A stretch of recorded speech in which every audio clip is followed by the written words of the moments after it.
నల్గొండ జిల్లా పట్టణానికి ఆనుకొని ఉన్న వల్లభరావు చెరువు, బతుకమ్మ కుంట చెరువు భూముల్లో అప్రతిహితంగా కొనసాగుతున్న నిర్మాణాలను, కబ్జాలను ఆదివారం మత్స్యకారుల సంఘం రాష్ట్ర అధ్యక్షుడు లోకనబోయిన రమణ పరిశీలించారు. ఈ సందర్భంగా ఆయన మీడియాతో మాట్లాడారు. నల్గొండ జిల్లా పట్టణానికి ఆనుకొని ఉన్న వల్లభరావు చెరువు, బతుకమ్మ కుంట చెరువు భూముల్లో అప్రతిహితంగా కొనసాగుతున్న నిర్మాణాలను, కబ్జాలను ఆదివారం మత్స్యకారుల సంఘం రాష్ట్ర అధ్యక్షుడు లోకనబోయిన రమణ పరిశీలించారు.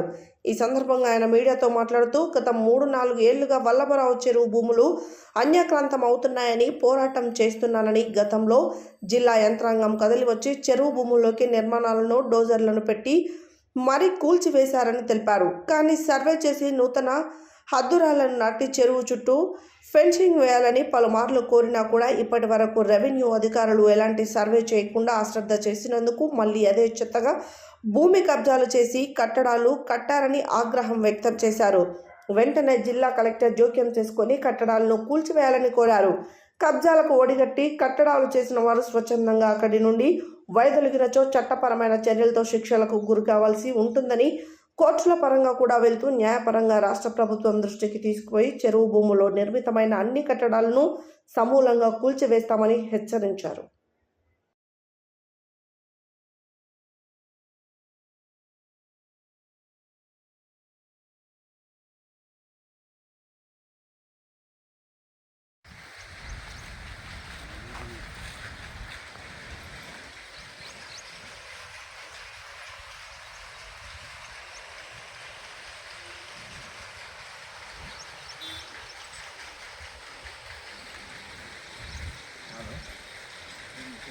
నేను లోకనబోయిన రమణ ముదిరాజు మత్స్యకారుల సంక్షేమ సంఘం రాష్ట్ర అధ్యక్షుడిని. ఇవాళ నల్లగొండ మరి పట్టణానికి ఆనుకొని ఏదైతే వల్లభరావు చెరువు ఉందో, మరి గతంలో కూడా దీని మీద పోరాటం చేయడం జరిగింది.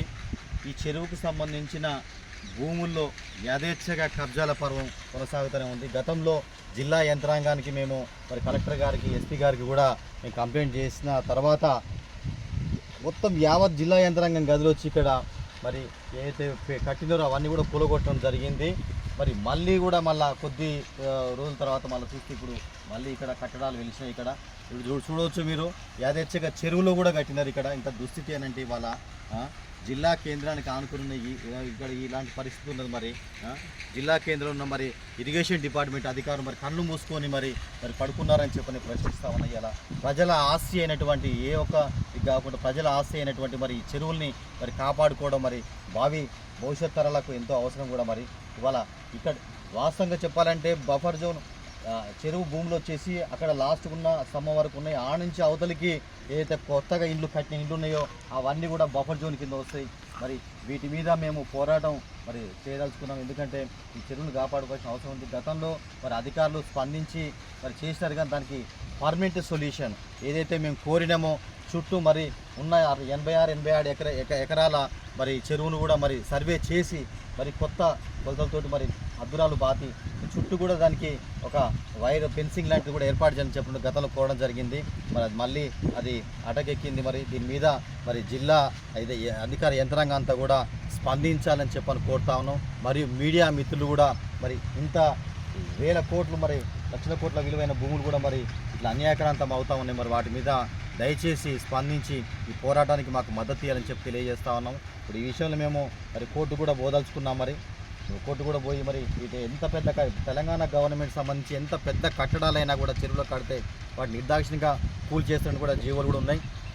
అందుకు నిదర్శనమే మొన్న మంత్రి మల్లారెడ్డి గారు కట్టిన కాలేజీలు అయితే ఏదైతే కట్టడాలు ఉన్నాయో చెరువులో వాటిని నిర్దాక్షిణ కూల్చేయడం జరిగింది. మరి ఇక్కడ ఉన్న ఈ ఏదైతే కబ్జాలకు పాల్పడుతున్నారో వాళ్ళకి హెచ్చరిక చేస్తాము నేను. మరి మీ కట్టడాలు ఖచ్చితంగా కూలగొట్టబడతాయి. కాబట్టి దయచేసి మీరు అవి తీసేసుకొని వెళ్ళిపోతే బాగుంటుందని చెప్పని కూడా ఈ సందర్భంగా తెలియజేస్తా ఉన్నాం.